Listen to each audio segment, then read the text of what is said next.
Hello guys, मैं हूं admin Kohinoor and आज हम एक्सप्लेन करने वाले हैं लव इन टोक्यो का पार्ट 4। तो चलिए स्टार्ट करते हैं वीडियो।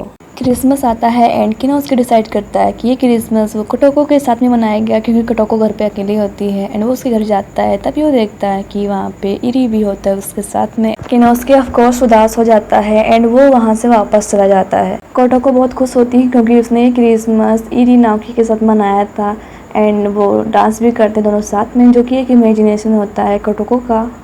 कोटोको अब बहुत खुश रहने लगती है, वो हर पल इरी के बारे में सोचती रहती है। आज काफ़ी टाइम बाद इरी घर पे आया होता है, इसलिए इरी के फादर उसे अपने कमरे में बुलाते हैं बात करने के लिए। अभी इरी फैमिली बात कर रही होती है, तभी इरी के फादर कहते हैं, तुमने क्या सोचा नाओकी? इरी कहता है, मैं अभी यह डिसाइड नहीं कर पाया कि मैं आपका कंपनी संभालूंगा या नहीं, मुझे इस बारे में सोचने के लिए और टाइम चाहिए। इरी की मॉम कहती हैं, तुम्हारे पास इसके बारे में सोचने के लिए अभी बहुत समय है, तुम्हारे फादर की कंपनी के बारे में और कोटोको चेन के बारे में। इरी के फादर कहते हैं, इस बारे में अभी बात करना सही नहीं होगा। इरी की मॉम कहती हैं, यह भी इसके फ्यूचर के बारे में बहुत ज़रूरी है, मुझे लगता है कि कोटोको तुम्हारी आइडल वाइफ होगी। इरी के फादर कहते हैं, इस मायने में मुझे भी यही लगता है कि कोटोको तुम्हारी आइडल वाइफ होगी, लेकिन हमारे लिए तुम्हारी खुशियाँ ज़्यादा मायने रखती हैं। तुम्हें क्या लगता है इरी? इरी भड़क उठता है एंड वो कहता है, सिर्फ इसलिए कि आप कोटोको को पसंद करते हैं आप पूरी तरह से अनदेखा कर रहे हैं कि मैं कैसा फील करता हूँ। आप हमें कपल बनाने की कोशिश कर रही हैं। कोटोको ये सारी बातें सुन रही होती है। इरी कहता है, ना केवल मेरी नौकरी बल्कि मैं यह भी नहीं सुन सकता कि मैं किसे प्यार करता हूँ, इसलिए मैं इस घर में रहना पसंद नहीं करता जिस घर में मैं बंधा हुआ हूँ।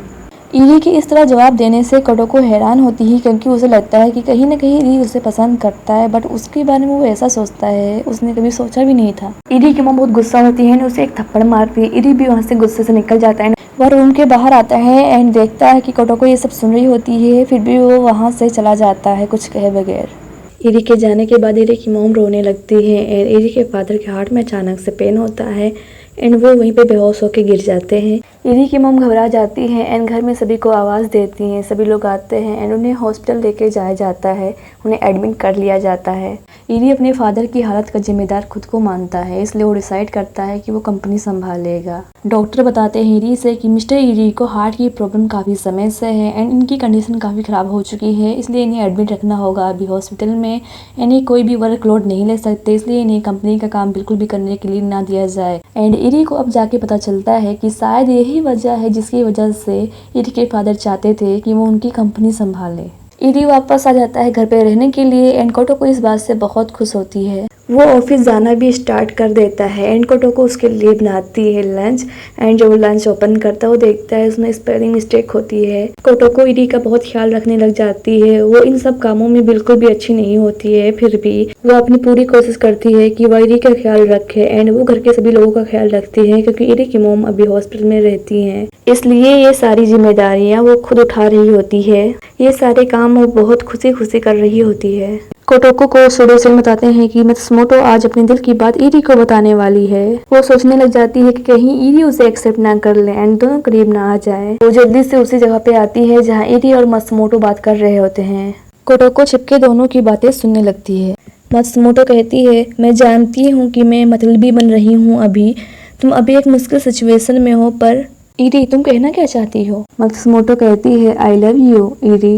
इरी एंड कोटोको दोनों शॉक्ड हो जाते हैं। मात्सुमोटो कहती है, तुमने देखा मैं तुम्हें सीधे बता दिया जो मैं तुम्हारे लिए फील करती हूँ। मैं चाहती हूँ कि तुम भी मुझे सीधे सीधे बता दो कि तुम मेरे बारे में क्या फील करते हो। मात्सुमोटो फिर से कहती है, तुम मेरे बारे में क्या सोचते हो इरी?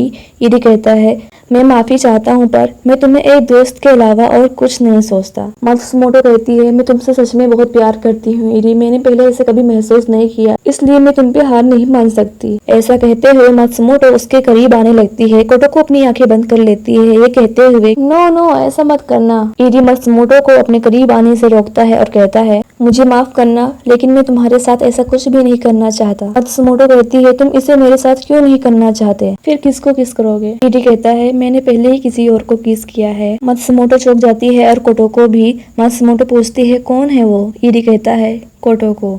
मत्सुमोटो कोटोको का नाम सुनकर चौंक जाती है क्योंकि उसे कभी उम्मीद नहीं थी कि इरी एक डम लड़की को किस करेगा। कोटोको खुद भी शॉक्ड होती है, उसे यकीन ही नहीं होता कि इरी ने मत्सुमोटो को ये बातें खुद से बता दी, पर क्यों? क्या वो उसे पसंद करने लगा है? एंड यहाँ पे मत्सुमोटो का किस्सा खत्म होता है एंड वो वहाँ से चली जाती है। इरी भी वापस जाने लगता है, कोटोको छिपने लग जाती है। इरी कहता है बाहर आओ, मैं जानता हूँ कि तुम छिपकर हमारी बातें सुन रही थी। कोटोको बाहर आ जाती है। इरी चुपचाप उदास बैठा होता है और कोटोको से कहता है उसका सपना था कि वो डॉक्टर बने, लेकिन अब वो डॉक्टर नहीं बनेगा क्योंकि उसके फादर को उसकी जरूरत है। उसकी वजह से ही उसके फादर की ये हालत हुई है। वो अपने आप को अपने फादर का कसूरवार मानता है।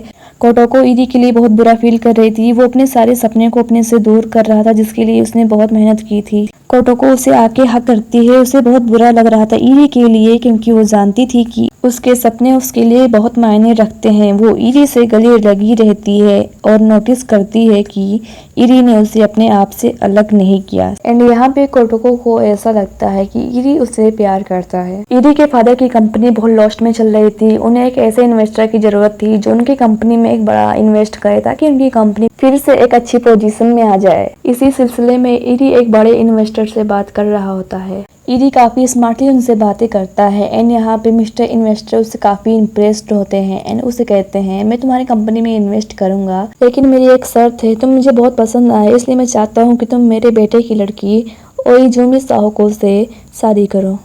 इरी यहाँ पे चौंक जाता है लेकिन वो मना नहीं करता है प्रपोजल को। वो कहता है ठीक है, मैं अपनी फैमिली से इस बारे में बात करूंगा। मिस्टर इन्वेस्टर कहते हैं कि अगर आपने हमारे प्रपोजल को एक्सेप्ट किया तभी हम आपके कंपनी में इन्वेस्ट करेंगे। इरी कहता है ठीक है, वो अपनी फैमिली से इस प्रपोजल के बारे में बात करेगा। अभी इरी मिस्टर इन्वेस्टर की कंपनी में लिफ्ट का वेट कर रहा होता है। तभी लिफ्ट खुलती है एंड एक लड़की आके उसे टकरा जाती है। वो उससे पूछता है तुम ठीक हो? वो कहती है हाँ। इरी उसका सामान उठा के उसे देता है एंड नाइसली उससे बात करता है एंड वहाँ से चला जाता है। और यहाँ पे मिस्टर इन्वेस्टर की पोती ओजुमी साहोको को इरी पे क्रश आ जाता है। इरी अपने फादर से हॉस्पिटल में मिलने आता है एंड उनसे प्रपोजल की बातें बताता है। इरी के फादर समझाते हुए कहते हैं तुम्हें मेरी कंपनी के लिए ये सब बिल्कुल भी करने की जरूरत नहीं है, हमारे लिए तुम्हारी खुशियाँ ज्यादा मायने रखती हैं। कोटोको अपने फादर और इरी के छोटे भाई के साथ आती है हॉस्पिटल मिस्टर इरी से मिलने। तभी वो उसकी आवाज सुन के बाहर रुक जाती है।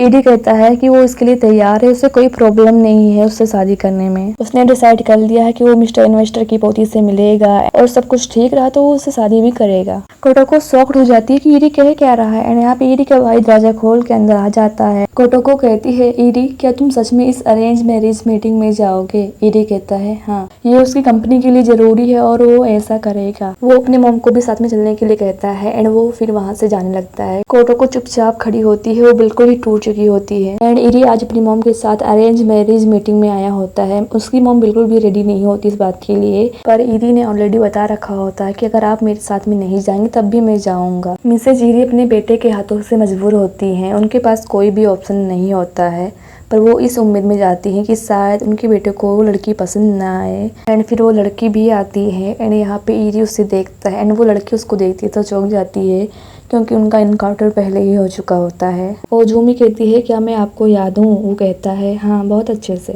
वो उससे इतना नाइसली बात कर रहा था जो कि उसने कभी कोटोको के साथ में बिल्कुल भी नहीं की। इरी की मॉम बहुत हैरान होती है क्योंकि वो लड़की बहुत खूबसूरत होती है, अच्छी कुकिंग कर लेती है एंड एक संस्कारी लड़की होती है, पर फिर भी वो कोटोको को ज़्यादा पसंद करती हैं। इसलिए वो ओजुमी एंड मिस्टर इन्वेस्टर से काफ़ी रूडली बात करती हैं एंड वो बार बार दिखाती हैं कि वो कोटोको को ज़्यादा पसंद करती हैं। इरी फिर भी सारी बातें संभाल लेता है एंड वो काफ़ी नाइसली सभी से बात कर रहा होता है। इरी की मॉम घर पे आती है एंड वो कोटोको से बात कर रही होती हैं। वो उसे बताती हैं कि इरी ने उस लड़की को हाँ कह दिया है, वो जल्द ही एंगेजमेंट करने की सोच रहे हैं। वो अपनी गलती की माफ़ी भी मांगते हैं कोटोको से। वो कहती है मुझे माफ़ कर दो, मैं तुम्हें बहुत पसंद करती हूँ और मैं अब भी चाहती हूँ कि तुम मेरी ही बहू बनो। मैंने तुम्हें हमेशा ये उम्मीद दिलाई रखी कि एक दिन मैं तुम्हें अपनी बहू बनाऊंगी और आज मैं मजबूर हो गई, मैं ना चाहते हुए भी तुम्हारी शादी नहीं करा पा रही हूँ। कोटोको यहाँ पे बहुत इमोशनल हो जाती है और वो कहती है आपकी कोई गलती नहीं है, आपने हमेशा मेरा साथ दिया, मैं ही उसके दिल में जगह नहीं बना पाई, उसने मुझे साथ कभी पसंद ही नहीं किया। कोटोको अभी उसी घर में रहती है बट इरी उससे बिल्कुल ही इग्नोर करने लग जाता है एंड वो मिस ओजुमी साहोको के साथ में टाइम स्पेंड करने लग जाता है। वो उसे डेट करने लग जाता है।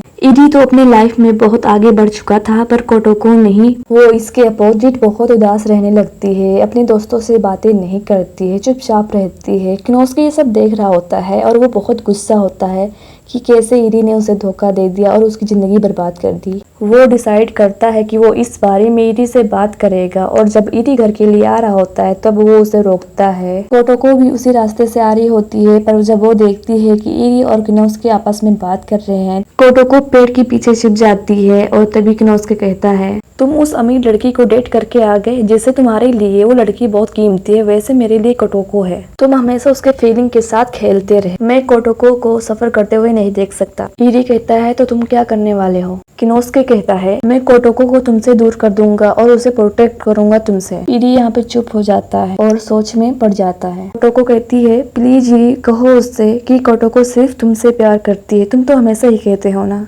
किनोस्के कहता है, तो तुमने ईरी क्या सोचा है? कोटोको यहाँ पे चुपचाप कह रही होती है, ईरी प्लीज उससे कहो कि मैं तुमसे सिर्फ प्यार करती हूँ। पर यहाँ पे ईरी कहता है, जो तुम्हारी मर्जी करे तुम करो, मुझे कोई फर्क नहीं पड़ता। ईरी की इस तरह जवाब देने से कोटोको की सारी उम्मीदें खत्म हो जाती हैं। वो उससे इतने सालों से प्यार करती आ रही है, पर ईरी को जरा भी फर्क नहीं पड़ता है। किनोस्के कहता है कि प्लीज अब हम दोनों को परेशान मत करना। मुझे उम्मीद है कि तुम यहाँ समझ गए होगे। तुम्हारे पास वो लड़की है जिससे तुम शादी करना चाहते हो। अब मैं जो चाहे वो कर सकता हूँ, इसलिए हमारे बीच में आने की कोशिश मत करना, समझ गए? और ईरी कुछ कहे बगैर वहाँ से जाने लगता है। उसे कोई फर्क ही नहीं पड़ रहा था। कोटोको अपने आप पे कंट्रोल नहीं कर पाती है एंड वो रोने लगती है। शायद अब उन दोनों के बीच में कुछ नहीं हो सकता, क्योंकि ईरी ने सब कुछ खत्म कर दिया।